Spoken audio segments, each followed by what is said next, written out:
Congratulations, Michael Cogdill, South Carolina Journalist of the Year. From NBC News in Washington, this is Meet the Press with Tim Russert. Our issues this Sunday morning: Newt Gingrich is gone. Who will be the next speaker? We're joined by 4 important Republican House members who will make that decision.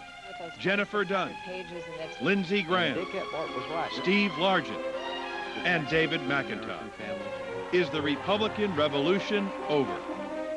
Then, the most stunning upset of the year. A former wrestler, actor, action figure, football coach, talk show host is elected the next governor of Minnesota. What is so gratifying about this is being able to prove the experts wrong. In his first and only Sunday morning interview, Jesse the Body Ventura. Then we'll meet 2 outspoken new senators-elect. The man who defeated Alphonse D'Amato, Democrat Chuck Schumer. The man who ended Carol Moseley Braun's Senate career, Republican Peter Fitzgerald. Schumer and Fitzgerald, 2 new faces in the new Senate.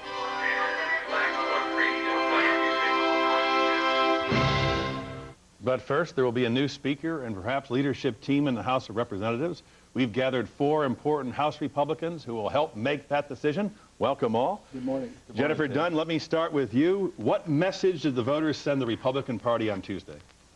Well, you know, Tim, first I want to congratulate Newt Gingrich for making a very courageous decision in stepping down as Speaker. I think it was the right thing for him to do, and now a whole generation of new faces are going to come on the scene and be able to talk to the American people, more importantly, listen to them. I think the message that we should have learned from this election was that we need to focus more on basic principles. When we talk about cutting taxes, and here you're talking to a member of the Ways and Means Committee, I'm very proud that we are now the tax cutting committee, but we need to focus on those basic principles of smaller government, less taxation, so the burden on the American family is less. We didn't do that. We didn't work closely with the Senate, closely enough. And we need to forge those relationships. We need to work with those folks, make sure that we're focusing on our basic principles. Will you support Bob Livingston or Chris Cox for Speaker? I haven't made a choice. I think we're very lucky that we have 2 such outstanding people running for Speaker. And both of them are aware of the need to manage the House in a much more responsible way, get things done on time, and both of them are conservative on basic principles, and I look forward to working with either one of them. Rumors are that you may become a candidate for Majority Leader. Well, it's possible. Before Newt Gingrich resigned as Speaker, I had declared for the position of Vice Chairman, which is the position I hold now. Very good conversation with the Speaker. He was interested in augmenting my position because I think it's a very important time now. We have great opportunity to reach out more than we ever have. And in my conversations with Bob Livingston and Chris Cox, they both understand the need for this. So if I stayed in my current position, it would be with a far more augmented set of responsibilities. As the only woman in the leadership. Well, we don't know what's going to happen. In the next week, we're going to make that decision. But might you run for Majority Leader? It's possible that I will take a look at that in the next couple of days. We do have someone here who has already announced he's running for Majority Leader, Steve Largent of Oklahoma. Why are you running? Tim, the question that you asked Jennifer was, what was the message in Tuesday's election? That's why I'm running, and I think the message was the Republican Party does not fare well when we play prevent defense. We were on our heels for the last 2 years. We had no message, and we had no likable, believable messenger. What we have to do is get back to the message of education, improving education by emphasizing local control, not federal control, deal with Social Security and make it work for seniors as well as Generation X, and get back to the blocking and tackling of the Republican Party, limited government, lower taxes for American families, and strong defense. Are you a Livingston man or a Cox man? I'm a Steve Largent man running for Majority Leader, focusing on my own race at this time. Let me get David McIntosh in here because he's made his views quite clear.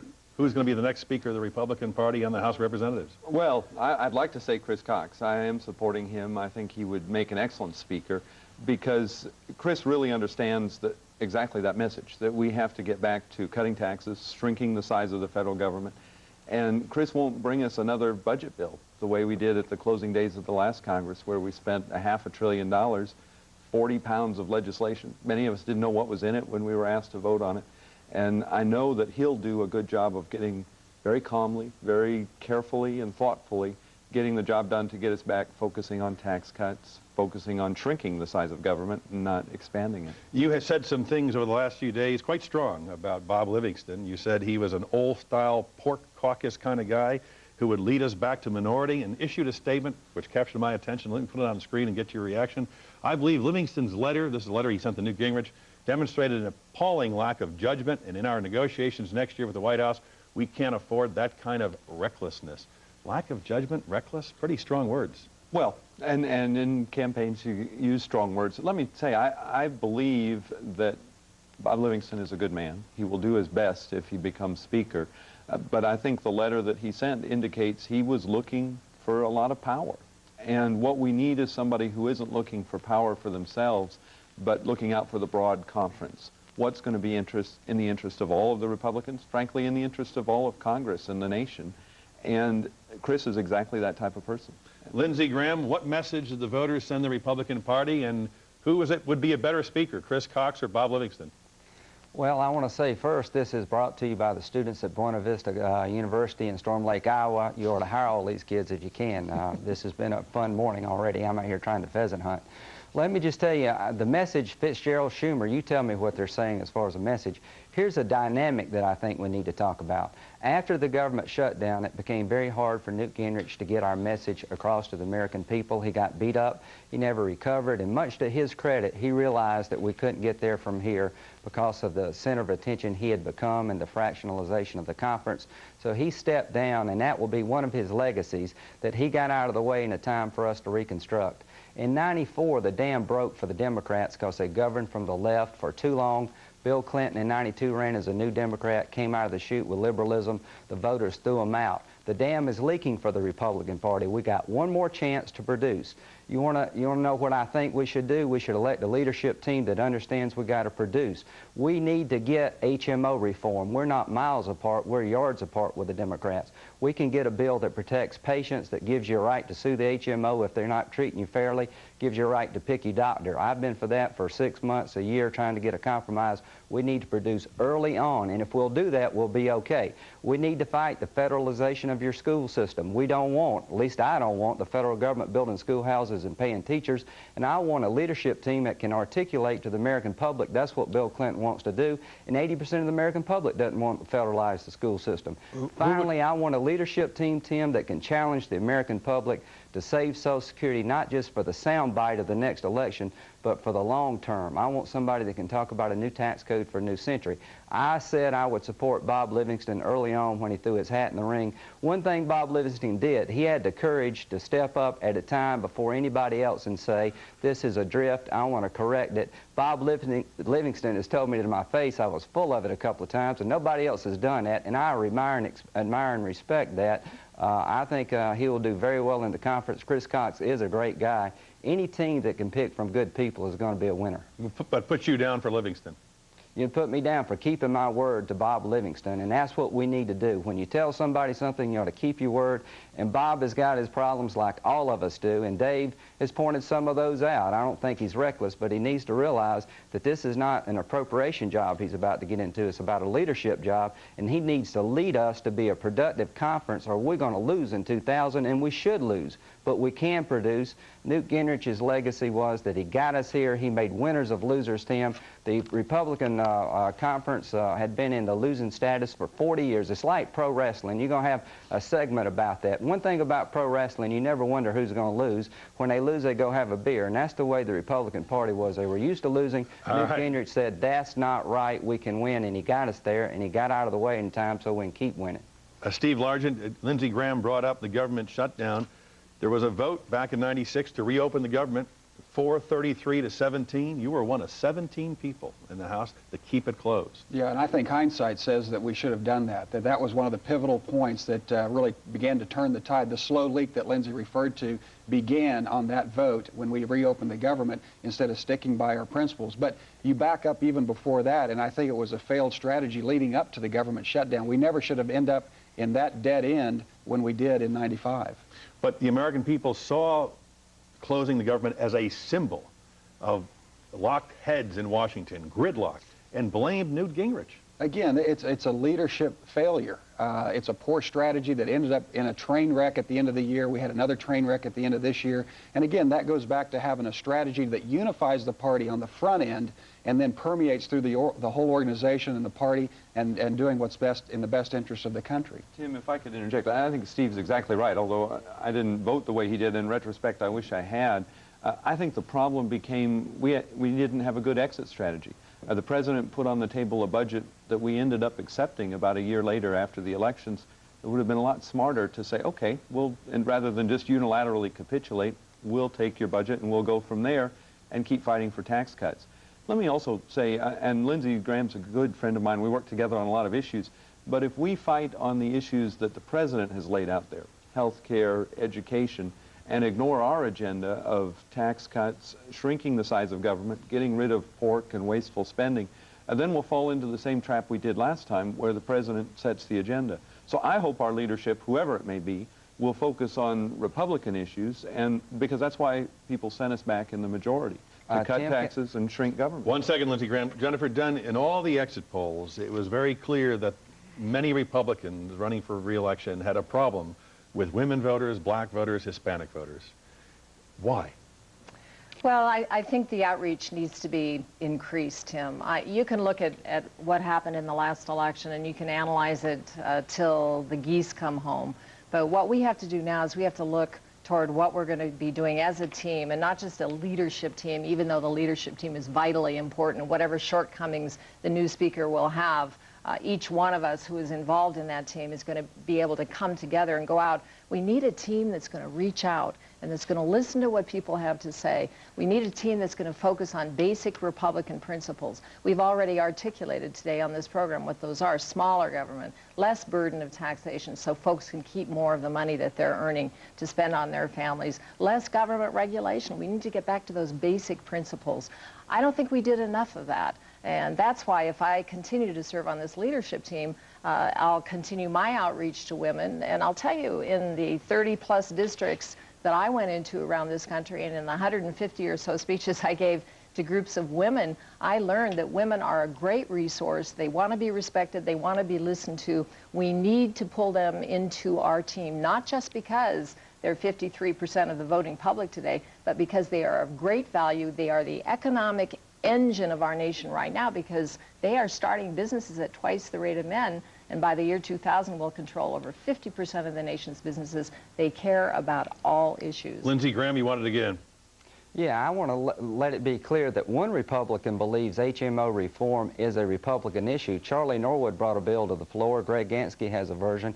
Tim, before I got in politics, I was a lawyer. If you're an HMO under the current federal law called ERISA and you get in a contest with your HMO about a bill, there's nobody to appeal to other than the person that told you no to the claim. If they're denying you a service you think you paid for, there is no right to sue the HMO like you can with a state-controlled system.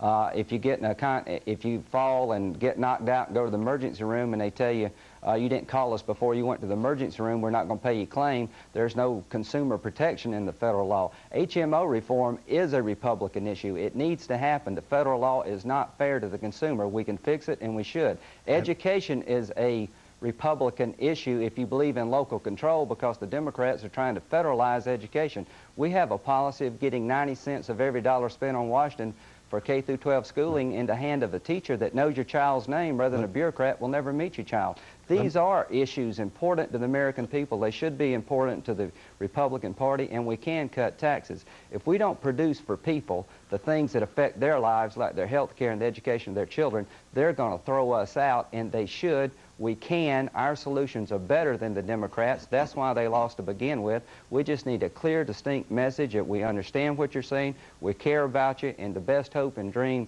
for your family lies with more control in your hands and more money in your pocket. Steve Largent, if you're elected majority leader of the House of Representatives, what will be your top legislative priority?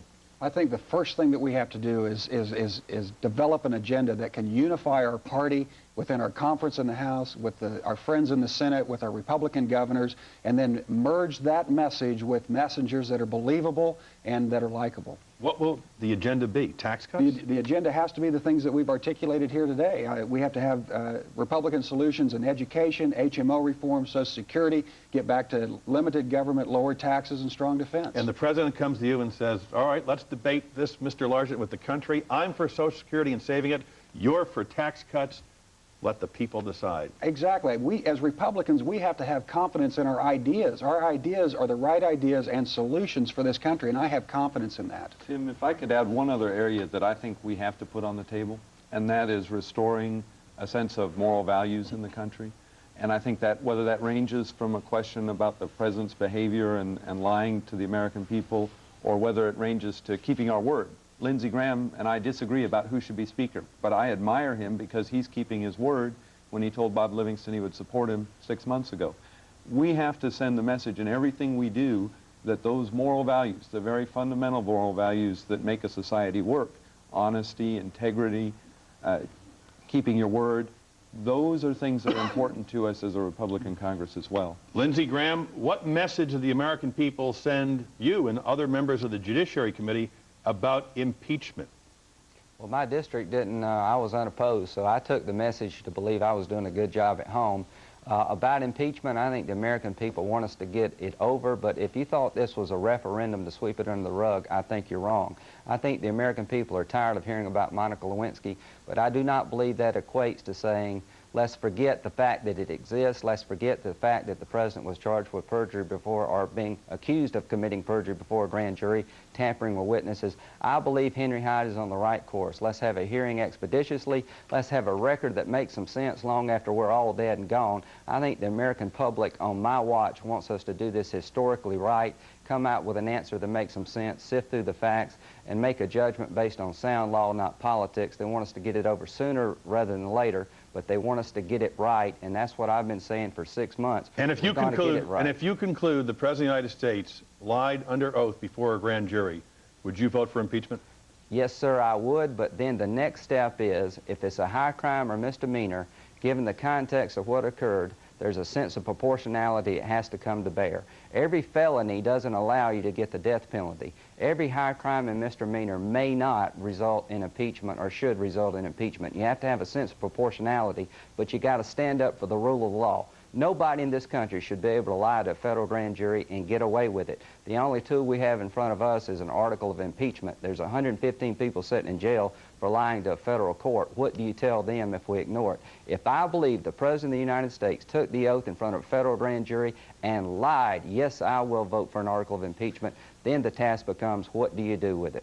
Jennifer Dunn, last question. Did you ever dream that the whole Monica Lewinsky situation would result in the demise of Newt Gingrich and not Bill Clinton? Well, I think the tragedy of this, of what we've gone through this year, Tim, is that there were many distractions out there, and you can't always control those distractions. But we had some responsibility on our shoulders, a lot of responsibility. 4 years ago, we were very clear about what we stood for. You asked if the revolution was over. I believe the revolution has turned into an evolution. We must continue on that track. We have to stop, analyze, audit, pull it together, set a list of priorities, go after those priorities in cooperation with the Republican Senate so that we've made a difference for this country. Otherwise, the voters out there whom we have not connected with in many areas, whom we must translate our policies to, will say, what is the difference between those parties? We have 2 years to do this job, and a lot of us are willing to get our fingers in the dirt and really work on this. And I'm looking forward to being part of a big, big team that includes all the members of the House of Representatives. To be continued. Jennifer Dunn, David McIntosh, Steve Largent, Lindsey Graham, thank you all. Next up, is this how you train to be governor? It is if you're Jesse Ventura, the next governor of Minnesota. One of a kind, with us right after this. Meet the Press is sponsored by the Archer Daniels Midland Company. ADM, supermarket to the world. We're back. Governor-elect Jesse Ventura, welcome to Meet the Press. Thank you, Tim. It's very nice to be here. What was Tuesday's election all about? Well, running for governor for me. I mean, we put in a lot. We started well over a year ago, and I had to go through the Reform Party convention, which I won unanimously, and then it was just a matter of us getting our message out to the people of Minnesota. The people obviously accepted our message more than they did the Democrats and Republicans, and I'm the governor-elect of the state of Minnesota. There is a caricature of you that is emerging. Here's Time magazine, body slam, get a life, we've got one. Who is Jesse Ventura? Well, Jesse Ventura is a young kid that grew up in South Minneapolis. My mom was a nurse. My dad was a city laborer. And I enlisted in the Navy. I spent 4 years as a romping, stomping Navy SEAL frogman. Went to college for a year, went out on an 11-year professional wrestling career, switched to broadcasting and film work, and became mayor of Brooklyn Park, Minnesota in 1991, and served for 4 years through 1995, and went back to a broadcasting career, and then attempted to become governor, and I'm now the governor-elect. I guess that's who I am in a nutshell. One of the big reasons you got in this race, and it was the centerpiece of your advertising campaign, was that there was a $4 billion surplus being held hostage at the state capitol, as you described it, and that you wanted to give that surplus back to the people of Minnesota in the form of about $1,000 for every man and woman and child in Minnesota. Will they be getting a check soon after you become governor? No, because that money's been spent. I mean, the Democrats and Republicans with great bipartisan support jumped in with both feet, and they spent that surplus. Now, there may be future surpluses that come to the state of Minnesota, which is an obvious sign that we're being overtaxed here. You know, they call us the land of 10,000 lakes. I call us the land of 10,000 taxes. And if a new surplus does rear its head, I would like to have a trigger mechanism put in that when a certain percentage of that gets above the budget, that we then, it would automatically go back to the taxpayer rather than being allowed to get to the legislature, who probably very well would spend it again. Now, I've talked to some people who are already saying, uh-oh, Jesse Ventura is starting to sound like a politician. Let me show you what you said during the campaign and get you to reconcile it. Here's Jesse Ventura. This is a radio ad. The only candidate who pledged to return the entire $4 billion tax surplus back to you, the taxpayers, about $1,000 for every man, woman, and child in Minnesota. If everybody who wants their $1,000 back send us $50 or more, we'll have the resources to make it happen. And now Governor-elect says, well, gee, I didn't know the surplus was already spent. Oh, no. I knew it. I just anticipate that there will be more surpluses because nobody's cut any taxes, so the rate of that tax money coming in could very well stay the same. But you can't spend or give back something that you don't have. No, I knew very well that the surplus was already dealt with, and that was the reason it was a campaign issue, but there very likely could be more. Hillary Clinton came to Minnesota and called your campaign a sideshow. Well, first of all, I think that she maybe ought to not leave the White House as often as she used to. You know, there's other work for her to do, I think. Bad things seem to happen when she leaves, so she'd be better off staying back at the White House and taking care of business there rather than worrying about politics in Minnesota. Should conventional politicians fear you? Maybe they should wake up. I don't think they need to fear me because, you know, I'm not a man to be feared, I don't think. I want to come in and do the best job I'm capable of doing. I want to continue to bring honor and dignity to the office of governor of the state of Minnesota. But I think it's a wake-up call for them that they better quit their partisan party politicking and start looking after the people's business a little bit more. What's your impression of Bill Clinton? My impression of Bill Clinton, he's the president of the United States. I respect him for the office that he holds, and I certainly hope he gets focused again and continues to do the work that we need him to be doing, and you know, and get his personal life in a little better order, and please don't come out and deceive me anymore. I would prefer the truth rather than to be misled. Do you think that his personal behavior is fair game to be discussed and analyzed by the media and to be dealt with in the House of Representatives for impeachment hearings? Well, I think that it's one thing if you want to dally outside your marriage, if you go to a motel room, but I have a big problem when it's being done right in the White House, which which belongs to us. That's our house. That's not his house. He is just occupying it. We are the owners. He's the renter. And I think he needs to abide by those rules and show more dignity. If what he does in his personal life, that's his business. But he shouldn't be conducting it there. He should go somewhere else to do it. You said a couple of controversial things during the campaign, and I want to give you a chance to talk about them, so we have your full beliefs in context. The first involved drugs, and let me put on the screen some comments and get you a chance to talk about them. Hemp or marijuana is not addictive. Decriminalize it and get those drug dealers to start paying taxes. And what you do in the privacy of your own home is your own business. If someone takes LSD and locks themselves up at home, why should I care? Anyway, I've done way more stupid things on alcohol than I've ever done on pot. What is your sense of drugs, Governor-elect?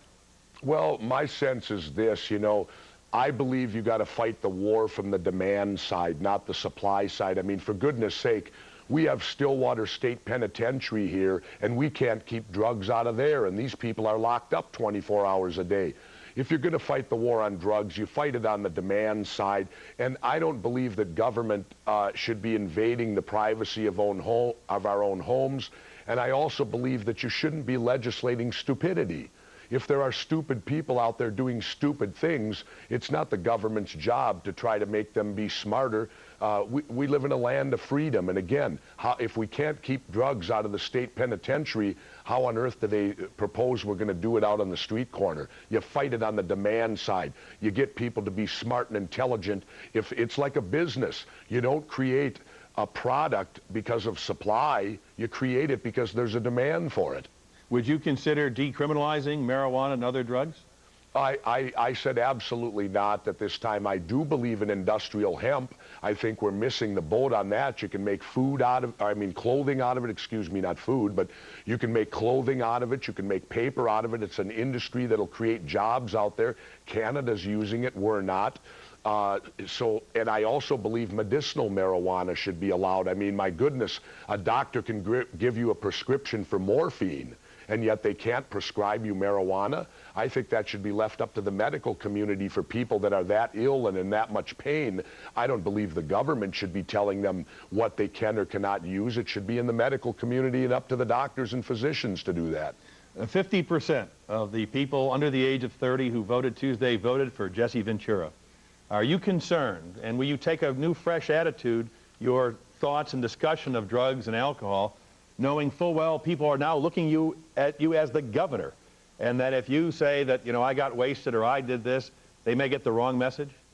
Well, I'm going to keep dignity in the office, and I'm not sending any wrong message out there at all.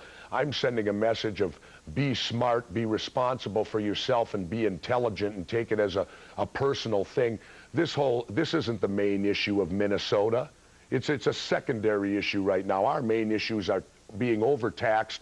Our main issues are education and having the best school system we can possibly have in the state of Minnesota. Why do you think I selected May Shunk, a 36-year teacher, as my lieutenant governor? She will be focusing on education. I will focus on taxes, and there's a lot more bigger issues than people's personal responsibility out there. Would you spend more money on education if it meant not giving a tax cut? No, not right now. I don't believe so, because I don't think the answer to problems is necessarily to throw money at it. You know, we need to get in there. I think the government is pork heavy, and we're going to find out how pork heavy it is. When I was mayor of the city of Brooklyn Park, they wanted me to implement a new tax because they said we were going to be $340,000 short on next year's budget. When I dug into it, I found out the city had $63 million in assets.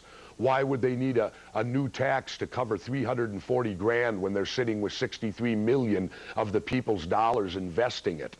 You know, no, I think the schools can be improved without necessarily throwing more money at them. You have a representative of the Reform Party, which has a very small membership in Minnesota. The legislature has one House Republican, one House Democrat. How are you going to organize your government? Who's going to help you? Well, I think it's an advantage because now you're truly getting a three-prong approach, aren't you? You're getting the head executive to be neutral from the other two parties, and the two parties, one controls the House, the one controls the Senate, and I will act as a mediator to bring them together and do what's best for Minnesota and cut out the partisan party politicking. And like I said in my campaign, let's put Minnesotans first. There's more of us than there are Democrats and Republicans, and obviously I was right, wasn't I? What's your message to Washington? I have no message to Washington. I'm concerned about the state of Minnesota, and my focus will be on making Minnesota the greatest place it can possibly be, and I'm going to do the job to the best of my ability. And Washington, there's people elected there. We have congressmen and senators that deal with that, and that's their job to handle what happens in Washington. My job is to handle the state of Minnesota. You are a member of the Reform Party, elected on the Reform Party label. Will you support Ross Perot for president? I have no opinion on that right now. Mr. Perot has won twice. I would just venture to say that I think if the Reform Party nationally is going to continue to try to move forward, I would expect that we should find a new candidate for president of the United States, some fresh blood. Mr. Perot has tried twice. He did an outstanding job. But I think maybe my personal opinion would be that we should look to a new candidate in the future. The New York Times says that your old buddy Hulk Hogan says Jesse Ventura is going to run for president. Well, first of all, he's not my old buddy. And second of all, no, I don't think so, because I made a commitment to the state of Minnesota. In fact, Mayor Norm Coleman, one of my adversaries in this election, he had just won mayor to second term in St. Paul. And within the same year, he started to run for governor. And I criticized him greatly because of that. And I will not put myself in the position of being a hypocrite. In order for me to run for president in 2000, I'd have to start campaigning now. I've got too much business to do here in the state of Minnesota, and I will fulfill my commitment to the state of Minnesota for the next 4 years. So I have no intention at all of running for president. And Mr. Hogan, I mean, he wants to be me anyway. He always, you know, he pretends to be a Navy SEAL. I was one. He's now a bad guy in wrestling. I was one. So, you know, maybe he'll run for public office now, too, because Jesse Ventura leads the way again. What's the most important thing you've learned during the course of this campaign? Never give up. Never give up the American dream. I mean, all the so-called experts from day one said Jesse Ventura didn't have a chance. And, you know, I remember growing up when I'd sit in my room with my brother and my father, and we then listened to Cassius Clay, who's now Muhammad Ali, fight Sonny Liston. And they said that Muhammad couldn't win. He proved him wrong. Then in 1980, we had a group of college kids on an Olympic hockey team playing the Russian hockey team that was probably better than our NHL players, and no one gave them a chance, and they won. So I believe that what I've learned from this is never give up hope. The American dream is still alive, and it's out there for everybody that wants to live it if they focus and truly believe in themselves. Do you think this will encourage non-career, unconventional people to seek political office? I hope so. I believe our country was founded, and we've gotten away from that. If you look back into the early days of the United States of America, they wanted people to, whatever their occupation was, to come and serve, and when you're done serving, go back to what you used to do. And we've lost sight of that right now. I always get kind of a laugh out of, you know, they bring up my wrestling career, which I'm very proud of, but yet no one looks at Congressman Largent and says, how can a football player be a congressman? Well, why can't a wrestler be a governor? You know, that's what this country was founded upon. When you look at the qualifications, when I go to the Secretary of State's office, all it says is be over 25 and live in the state for 1 year. So what that tells me, basically all of us are qualified if we so desire to serve our country. Now, I know someone who is your friend, Arnold Schwarzenegger. You think this might motivate him to run for governor of California? That's up to Arnold. I always like to tease Arnold and tell him I can be president. He can't, because I was born here. He wasn't. But no, Arnold's a terrific friend. If he chose to go into politics, hey, they could make a lot worse choices than him. He's a very brilliant man and well respected. And but I got a feeling Arnold's going to continue making movies. I think he enjoys what he's doing right now. You were known as Jesse the Body Ventura, and you kidded about it, but I detected a serious tone that you'd prefer now to be taken very seriously and thought of as Jesse the Mind Ventura and respected as a governor-elect? Well, Tim, first of all, I'm not going to lose my sense of humor.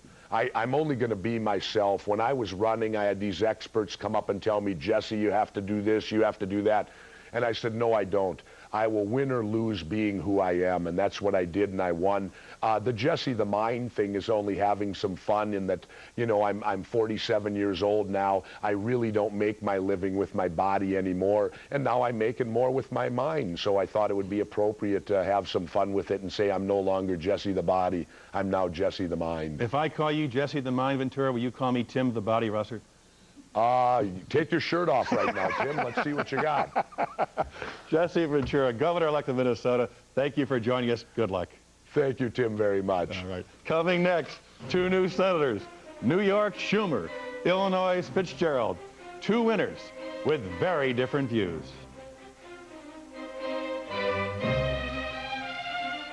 We're back. Welcome both. Senator-elect Fitzgerald, let me start with you. What's the most important lesson Republicans can learn from Election Day?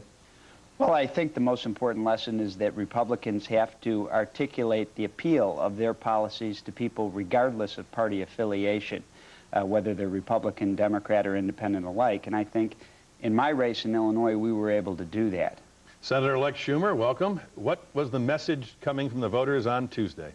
Well, I think the message was get on with the business of making our lives better. Talk about things like making our schools better and reining in HMOs and preserving Social Security, making the streets safe. I found, Tim, I agree with the senator on this issue, that there was no difference among people in different parts of the state, different ethnicities. What they wanted us to focus on were practical things that made their lives better.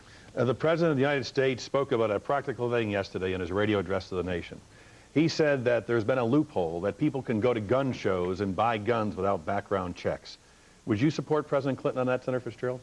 Well, I think I probably would. I think anything we can do to keep guns out of the hands of criminals, convicted felons, makes sense.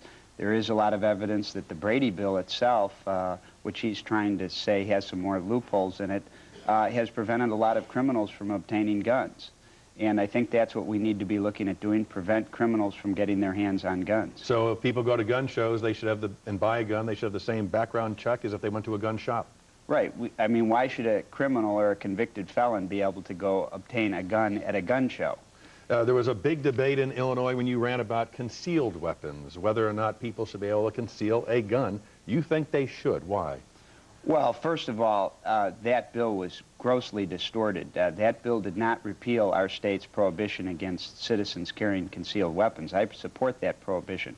What that bill did was it created an exemption that applied to a very small number of people under a very limited set of circumstances, and the bill didn't even apply in the city of Chicago. And I was able to explain that well, and of course, my opponent had opposed mandatory minimum sentences for criminals who use guns to commit crimes. But you don't think that concealed weapons should be a national policy? Well, absolutely not. In fact, it's a state issue. I guess 31 states have some form of legislation, licensure legislation in that regard, but it's not a federal issue at all. Senator-elect Schumer, you've been outspoken on gun control. What can the nation expect in terms of that debate in the coming months? Well, I'd like to see the issue move forward. There are certain things that can be done without impinging on the right of legitimate gun owners. An obvious one is trigger locks on guns, which some of the major gun manufacturers have already put voluntarily on their guns. This would prevent children from getting hold of guns in the tragedies that occurred in Arkansas and Oregon. The second thing that I'd like to see move forward is something called 12 is enough, or one gun a month. In Senator Fitzgerald's city of Chicago, in my city of New York, and cities throughout the country, gun runners buy 50 or 60 cheap Saturday night specials, or 100. These are little cheap handguns. They put them in the trunk of their car. They buy them in states that have no gun control laws, or virtually none, drive them up to the cities and sell them to kids and criminals. If you limited the amount of guns that could be bought at a time to one a month, you could stop that. That's, again, something that doesn't hurt the average hunter or person who uses a gun for sport, but would prevent the criminals and kids from getting guns. Senator-elect Fitzgerald, could you buy into that, one gun a month, and also trigger locks on guns that prevent kids from misfiring? Well, I've supported trigger locks, and I would take a look at Senator-elect Schumer's proposal in that regard. I do agree that to the extent we can focus on keeping guns out of the hands of criminals and convicted felons and mentally unstable individuals, yet preserve the constitutional rights of law-abiding citizens to defend themselves and their families, that's the appropriate focus of our gun control laws. You had called early on this year for the resignation of the president for his conduct involving Monica Lewinsky. What message do you think came from the voters Tuesday vis-a-vis the president and his political future? Well, I think that my race and Schumer's race indicate that it's probably dangerous to extrapolate too much on a national scale from that. I do think that the voters want their elected officials in Washington to be fair and impartial and nonpartisan in judging the president, and I think they want them to move as expeditiously as possible. But in my race in Illinois, most of the focus was on local issues, and we resisted attempts to nationalize the race, and there were great pressures to do so. Senator-elect Schumer, in your race, Hillary Clinton came to New York at least 10 times. The president, Vice President Gore, multiple visits. How sweet a victory was it for the White House to knock off Al D'Amato? Well, I think it was important to them. Of course, Senator D'Amato had gone after them in what had been discredited subsequently, the Whitewater hearings that he ran. But I think it's sweeter still because I agreed with the Clintons on so many different issues, such as making the schools better and reining in HMOs, preserving Social Security, and those issues really resonated. I think the real reason we won, Tim, and the real reason the Clintons were such help is, despite the president's own personal predicaments, people felt he had the right idea for America and wanted to move forward. In that area, I'd agree with Senator Fitzgerald. And I'd say I think we're at a unique time here, because I think there's a real possibility to work in a bipartisan way to bring some of these things forward. The country's prosperity has prevented a politics, or has sort of stymied a politics of divisiveness. Anyone who's too far right or too far left, I think, is written off the picture. And if Republicans and Democrats can get together in the Senate, in the House, and do real things that make people's lives better, we could have a very productive congressional session. Do you believe Newt Gingrich is too far right? Yes. Senator Fitzgerald? No, obviously not. I think that Newt Gingrich had great success with our party in 1994, and he was an excellent advocate at that time. Maybe he felt that it was time to pass the ball off to somebody else who could carry the ball down the field further.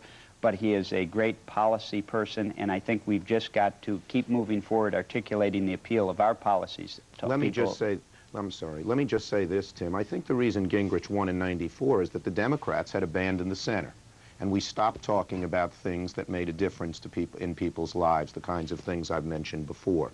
When Gingrich got into power, he proved to be too far over to the center, too far away from the center on the other side, and he couldn't get anything done. There was a small group of 70 or 80 House members who were way over, and they sort of captivated Gingrich. And the only way the Republican Party will survive is if they learn the lessons that the Democrats learned after '94, to stop focusing on ideological sort of fights and instead focus on things that matter in people's lives. Can I maybe just interject something? You know, something that's often forgotten is that in 1995 and 96, Newt Gingrich took about $150 million in negative ads that lowered his favorability rating all over the country. And I mean, you can read about that. Dick Morris planned that.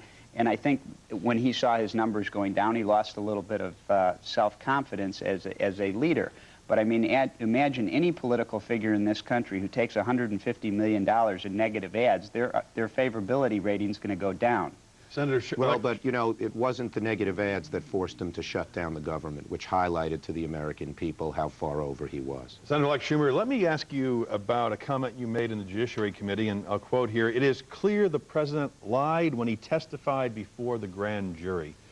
If the president lied before the grand jury, isn't that a crime? Well, you know, the standards of perjury are standards that you'd have to parse in a really careful criminal proceeding. What the president did was wrong, and I said he should be punished for it, and I still believe that. But I also said at the same time that it didn't rise to the level of high crimes and misdemeanors as envisioned by the Founding Fathers, so that there ought to be some kind of punishment, but not a year-long tawdry proceeding, a trial that would talk about the Lewinsky affair. I think the elections on Tuesday, when I stated this, we didn't know which way the public was thinking, but the elections on Tuesday vindicated that view. In New York, clearly it didn't hurt me, and in the country as well. Do you believe that the House Judiciary Committee will probably vote for articles of impeachment along party lines, and then the full House will have to make the decision as to whether to forward the case to the Senate? No, I think that the House Judiciary Committee Republicans are looking a way to wriggle out of this mess. I think they thought when they did it that it would be politically advantageous for them to have the president hanging out there with the potential impeachment trial over his head. It actually backfired on them because the American people were far more interested in moving forward on the kinds of issues like health care and Social Security and education. And so they're going to figure out a way to wriggle out of this, and I do not think either they or the full House will vote to move the impeachment proceedings to the Senate. But you would be open to some form of censure or reprimand of the president? I think that's appropriate and right, and I don't think the president should go away without any punishment. Senator Fitzgerald, would you be open to censure or reprimand for the president? Well, I would like to hear the case on both sides, and I think it's inappropriate to prejudge the case one way or the other. My constitutional duty in the United States Senate would be to be fair and impartial to the president and give him his hearing. But what I don't think that the House or the Senate should do is put their fingers in the wind and take a poll and find out what, I mean, they have a constitutional duty that they have to do regardless of what the polls say or which way the prevailing winds are blowing, and I hope that they would do that and that they would be fair and nonpartisan at the same time. The one difference here, Tim, is unlike Watergate, we have all the facts. There's not been a new fact that's come out since, you know, September. And that's why I felt it was incumbent on me to say what position that I thought. If new facts come out, that would change things. But Starr has spent 4 years investigating Bill Clinton, and we haven't found a new fact other than the ones that have come out in the report he issued in September. Senator-elect Schumer, as you know, Daniel Patrick Moynihan has announced he's retiring after the next 2 years, his 4th term in the Senate. Your thoughts? I think we've lost a great, great leader. He was a visionary, whether it be on parsing and dissecting the causes of poverty, saving Social Security, or doing other things. He's a great man. In fact, the first bill I hope to introduce is a bill that would name the Pennsylvania Station, which he has been so instrumental in moving forward in honor of him. He's a leader. I've admired him for 30 years. He was a teacher of mine when I was at college at Harvard, and it's going to be a great loss. He's somebody I would aspire to be somewhat like. Here's your first tough decision as U.S. Senator from New York. The Buffalo Bills versus the New York Jets. Who are you for, Senator? I'm for a great game. I have a Jets hat and a Bills Doug Flutie jersey, and I'm going to wear both. Now, wait a minute. Buffalo is the only team that plays in New York State. Right. The Jets play in New Jersey. Right. You better be for the Bills. Oh, well, you know, that's wisdom from South Buffalo, You know what these Tim. are? You know what these are right here? These are Flutie Flakes. Yes, I have. I was given some when I went up to Buffalo to thank the voters, and let me tell you, I ate the whole box before I got to Syracuse. They're excellent. I'd recommend them to all Americans. You better get the Buffalo in a tone for not being for the Bills today. Senator-elect Chuck Schumer, Senator-elect Peter Fitzgerald, thanks very much for joining us on Meet the Press. We'll be right back with more of Meet the Press right after this. Meet the Press is sponsored by Lexus, where even the pursuit is exhilarating.